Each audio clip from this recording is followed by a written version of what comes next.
যেভাবে পড়াবো সেইভাবে মনে রাখতে হবে। আয়োনাইজেশন আইসোমার কি? আয়োনাইজেশন আইসোমার মানে যে এই যে এইটা দেখো, প্রথমে আমাদের এটা থার্ড ব্র্যাকেটের মধ্যে একটা টার্ম থাকে। থার্ড ব্র্যাকেটের টার্মটাকে কী বলা হচ্ছে? এটাকে বলা হচ্ছে কোঅর্ডিনেশন। কোঅর্ডিনেশন মলিকুলগুলো কী দিয়ে লিখি বলো? থার্ড ব্র্যাকেটের মাধ্যমে লিখে। তাহলে থার্ড ব্র্যাকেটের মাধ্যমে থাকে আমাদের ক্যাটায়ন। ক্যাটায়ন মানে কি স্যার? এই যে ফার্স্টে যে পার্টটা দেখবে এই এতটার মধ্যে ক্যাটায়ন, এই থার্ড ব্র্যাকেটে। তারপরে থাকে অ্যানায়ন। প্রথমে লিখবো ক্যাটায়ন, তারপরে লিখবো অ্যাটায়ন। ঠিক আছে, এখানেও লিখবো ক্যাটায়ন, এখানে লিখবো অ্যানায়ন। আচ্ছা, আয়োনাইজেশন আইসোমারটা কি?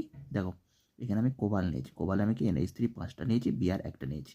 তাহলে কোঅর্ডিনেশন নাম্বার মানে কি? একটা যেরকম সেন্ট্রাল মেটাল অ্যাটম, তার চারদিকে কতগুলো আমাদের গ্রুপ থাকতে পারে সেরকম।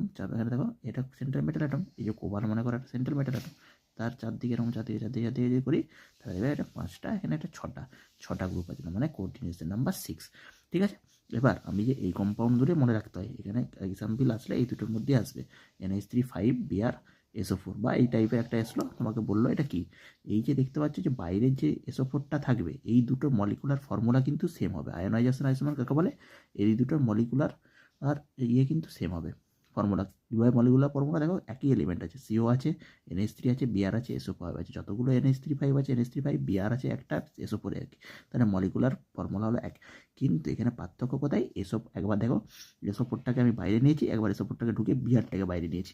মানে স্যার কী করলেন? এখানে দেখো, একবার পজিটিভ আর নেগেটিভটা, এখানে SO4 2 নেগেটিভ একবার ছিল, আর এখানে হচ্ছে CO NH3 5 Br 2 পজিটিভ একবার ছিল।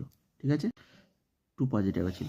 আবার এখানে যখন নেবো, আবার এইটা হচ্ছে 2 পজিটিভ, Brটা নেগেটিভ, মানে আয়নগুলো আলাদা আলাদা হয়েছে। এখানে SO4 আয়ন হচ্ছে, এখানে Br আয়ন হচ্ছে, এখানে SO4 আয়ন হচ্ছে, Br আয়ন হচ্ছে, এখানে SO4 আয়ন হচ্ছে, Br আয়ন হচ্ছে। তাহলে এরা কী হবে না? আয়োনাইজেশন আসবে। সেরকম NO2টা একবার বাইরে নিয়েছি, আবার NO2কে একবার ঢুকিয়ে নিয়েছি। তার মানে যদি আয়োনাইজেশনের সংজ্ঞা দিতে বলে, তাহলে এইভাবে বলে দিবে। ঠিক আছে, বাংলায় লিখো, ইংরেজি লিখো একই। যদি এটা কী বলে যে কোঅর্ডিনেশন স্পেয়ারের মধ্যে যে সেম মলিকুলার, মানে সেম মলিকুলার ফর্মুলা, সেম আমাদের আণবিক গুরুত্ব সম্পন্ন মলিকুলগুলো, ও যদি আমাদের কোঅর্ডিনেশনের বাইরে যদি অ্যানায়নের কোঅর্ডিনেশন বাইরে অ্যানায়ন যে স্পিয়ারটা, সেটা যদি আলাদা আলাদা হয় বা তাদের মধ্যে যদি এক্সচেঞ্জ হয়, তাদের মধ্যে যদি রূপ পরিবর্তন হয়, তাহলে সেইগুলোকে আমি কী বলবো না? Ionization isomer. ঠিক আছে, এই এক্সাম্পলটাই চাই, মেন হচ্ছে আমাদের এক্সাম্পল চাই। এক্সাম্পল দিয়ে তুমি ডেমনস্ট্রেট মানে বুঝিয়ে দিও জিনিসটা, একদম ফুল মার্কস।